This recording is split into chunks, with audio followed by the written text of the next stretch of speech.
Halo teman-teman, kembali lagi bersama Palma Anjas, channel yang akan menghadirkan alur cerita film-film unfaedah dan dipastikan tidak akan menguras kuota internet Anda. Di kesempatan kali ini saya akan membahas sebuah film komedi action yang berjudul Exit tahun 2019. Film berdurasi 103 menit ini menceritakan tentang sebuah keluarga yang terjebak di dalam gedung dan terdapat gas beracun yang membuat mereka harus mempertahankan nyawa. Penasaran? Sebelum masuk ke isi ceritanya, saya tak bosan-bosan mengingatkan kalau ini adalah konten full spoiler. Jadi untuk kalian semua yang belum menonton filmnya, saya sangat menyarankan untuk kalian menonton filmnya terlebih dahulu, karena bagaimanapun pengalaman menonton secara utuh akan jauh lebih baik. Tanpa berlama-lama, langsung saja kita masuk ke isi ceritanya.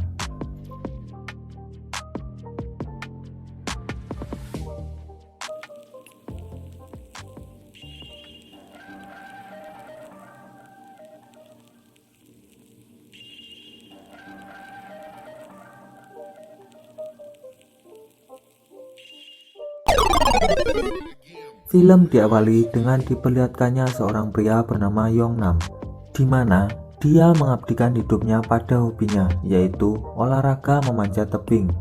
Dan karena hobinya tersebut, dia menjadi pengangguran. Keponakan, kakak, dan yang lainnya bahkan malu untuk mengakui Yongnam sebagai keluarganya. Yongnam juga sering dibully oleh keluarganya karena dia pengangguran. Selain itu, teman-temannya pun sering sekali menyindir Yongnam karena kerjaannya hanya makan, buang air besar, dan bernapas. Suatu hari ibu Yongnam mengadakan pesta ulang tahun di hotel, dan Yongnam pun datang ke pesta tersebut. Tak sengaja, ia bertemu dengan cinta pertamanya, yaitu Wooju, di mana dia bekerja sebagai asmen di hotel tersebut. Setelah bertatap muka, akhirnya mereka berdua pun berbincang sejenak. Dulu Yongnam pernah mengatakan cinta padanya, tapi sayang sekali Wooju menolak cintanya. Karena penolakan Wooju, Yongnam pun malu kalau harus bilang pada Wooju bahwa dia sekarang adalah seorang pengangguran. Maka dari itu, dia berbohong bahwa dia bekerja menjadi seorang CEO dari sebuah perusahaan. Yongnam juga berbohong kalau dia sama sekali tidak pernah sakit hati karena ditolak oleh Wooju. Padahal nyatanya setelah ditolak, ia langsung menangis kencang di terminal bis. Setelah itu Wooju bertemu dengan manajernya, dan ternyata manajernya suka terhadap si Wooju dan memaksa Wooju berkencan dengannya. Saat Wooju akan menolak, karyawan lainnya terlihat menuju ke arah mereka, dan manajernya pun langsung menyentak Wooju dengan alasan dia tak becus dalam kerjaan. Anjing. Kembali ke pesta ibu Yongnam. Pada saat pesta akan berakhir, ibu Yongnam membungkus semua hidangan yang ada di sana. Bahkan ayah Yongnam sempat-sempatnya bawa ransel untuk memasukkan minuman alkohol ke dalamnya. Yongnam malu akan hal tersebut. Terlebih lagi, Wooju juga mengantarkan bungkus plastik untuk ibu Yongnam. Anjing. Di saat bersamaan, terdapat seorang pria memakai masker pelindung dan memarkirkan truk sembarangan. Dia turun, lalu mematahkan kunci mobilnya, lalu mengutak-atik tabung gas yang ada di sana. Selain itu, petugas keamanan menghampiri pria itu dan memperingati bahwa tidak boleh parkir di area tersebut. Tapi apa yang terjadi?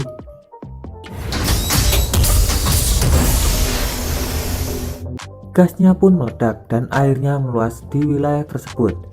Pertamanya warga sekitar terpukau melihat asap seperti kabut itu dan malah foto selfie dengan background asap tersebut. Tapi tak lama setelah itu, mereka mulai merasakan sesak nafas dan kulitnya pun terbakar. Akhirnya warga pun berhamburan lari untuk menyelamatkan diri. Lalu ada seorang pria lainnya yang sedang menyetir mobil membawa gas bertekanan tinggi. Dia kaget karena di arah berlawanan ada juga mobil yang sudah hilang kendali. Sopir itu pun keluar dari mobil dan gas itu terbang sampai ke aula pesta tempat Yongnam. Semua pada rusuh menyelamatkan diri sembari membawa bungkusan yang tadi dibawa di awal scene. Mereka semua bergegas keluar gedung dan mengamati apa yang terjadi di luar. Yongnam pun tersadar bahwa semua ini disebabkan oleh kabut asap yang semakin meluas. dan mulai menghampiri mereka. Tahu akan hal tersebut, mereka semua kembali berlari ke dalam gedung. Akan tetapi, keponakan Yongnam menangis karena dia kehilangan ibunya, dan ternyata ibunya sudah ada dalam mobil. Berniat untuk menyelamatkan diri dan keluarganya, tapi sayang sekali, pada saat kakaknya berusaha untuk lari, dia tersandung dan menghirup kabut tersebut. Uju membawa keponakan kecilnya ke atas gedung, sementara Yongnam berusaha menolong kakaknya. Dia berhasil, tetapi kakaknya dalam keadaan kejang-kejang, kulit terbakar dan tak bisa bernapas. Mereka berniat meminta pertolongan kepada 911, tapi apa daya, semua pelayanan sedang sibuk akan hal darurat tersebut. Akhirnya Uju dan Yongnam membuat tandu untuk membawa kakaknya ke atas gedung. Mereka pun bergegas lari ke rooftop, tapi pada saat di depan pintu, ternyata pintunya terkunci dan kuncinya ada di lantai 1 yang sudah ditutupi oleh kabut asap. Akhirnya mereka pun mencari alat yang bisa digunakan untuk membuka pintu tersebut. Saat itu mereka melihat siaran TV, di mana ada helikopter penyelamat, tapi armadanya hanya ada sedikit. Ada juga berita di mana warga bisa menggunakan masker pelindung yang baru saja diluncurkan untuk menghadapi kabut ini. Tapi masker tersebut hanya tahan 10-15 menit. Tahu akan hal tersebut, manajer langsung menyembunyikan masker darurat yang ada di gedung. Bahkan ia berpura-pura kalau di hotel tersebut tidak ada masker. Yongnam sudah putus asa, tiba-tiba melihat keluar jendela. Akhirnya Yongnam pun berusaha untuk memecahkan kaca tersebut.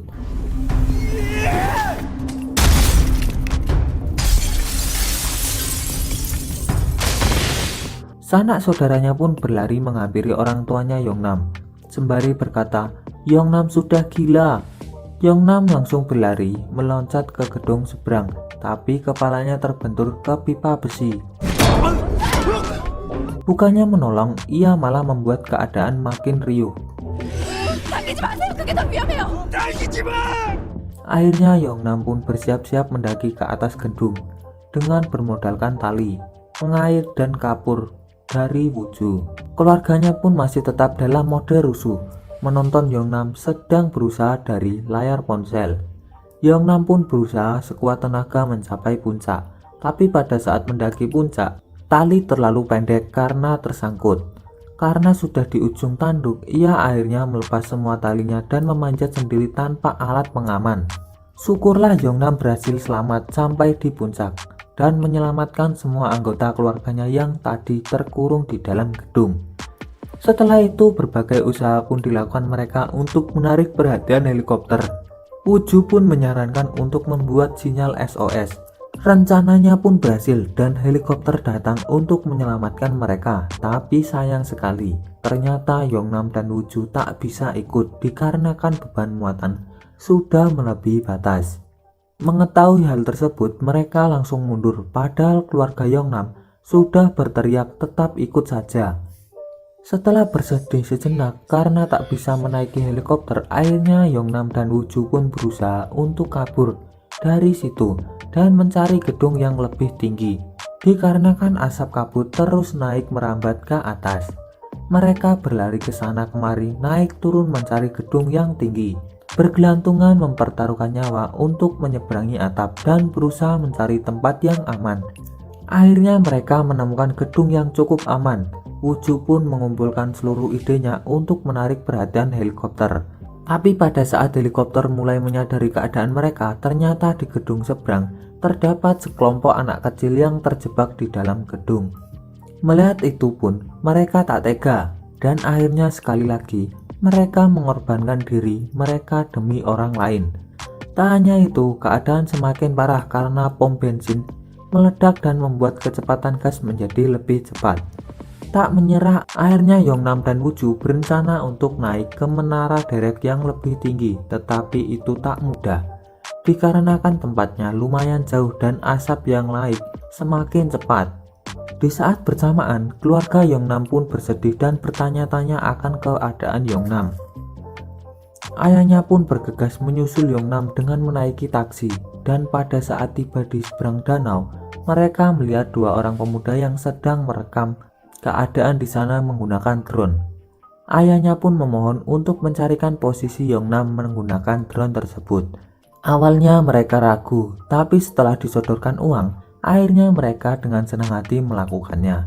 Pada saat menjalankan aksinya, mereka ketahuan oleh petugas keamanan, dan saat akan diusir, drone menemukan posisi Woo-ju dan Yongnam. Sang pemilik drone pun langsung menyebarkan link video tersebut dan akhirnya serentak seluruh warga Korea menyaksikan perjuangan Woo-ju dan Yongnam yang sedang mempertaruhkan hidup mereka. Akhirnya mereka pun tiba di sebuah gedung, di mana dari gedung tersebut mereka tinggal menyeberangi sekali lagi. Tapi posisi gedung itu terlalu jauh. Mereka putus asa dan menangis bersama. Tak lama setelah itu, banyak drone berdatangan untuk membantu mereka. Salah satu drone membantu untuk mengaitkan tali ke gedung seberang. Akhirnya muncul juga secerca harapan. Mereka berencana untuk flying fox. Saat loncat dan muncul, ternyata mereka terhenti di tengah jalan. Saat itu tali yang dikaitkan mulai tak kuat menahan beban dan mengharuskan mereka untuk memutuskan tali dan bergelantungan. Tapi naas, talinya terlepas dan menjatuhkan mereka. Tak lama setelah itu, helikopter datang ke tempat tersebut dan mulai mencari posisi mereka. Tapi tak kunjung ditemukan. Mereka pikir Yongnam dan Woo-ju tak selamat, tapi tunggu dulu. Ternyata pada saat mereka jatuh, ada jaring yang menahan dan sekarang mereka sudah ada di ujung menara sembari menyalakan kembang api, meminta pertolongan. Akhirnya helikopter pun datang dan menyelamatkan mereka berdua. Usut punya usut, ternyata dalang dari semua ini adalah ilmuwan yang tadi di awal dia sempat menjadi sopir truk. Ia melakukan hal ini karena baru saja kehilangan hak paten juga telah dipecat dari pekerjaannya. Maka dari itu ia ingin membalas dendamnya dan ingin semua merasakan kehancuran hidupnya. Kembali ke Woo-ju dan Yongnam. Setelah selamat, akhirnya Yongnam bertemu dengan keluarganya.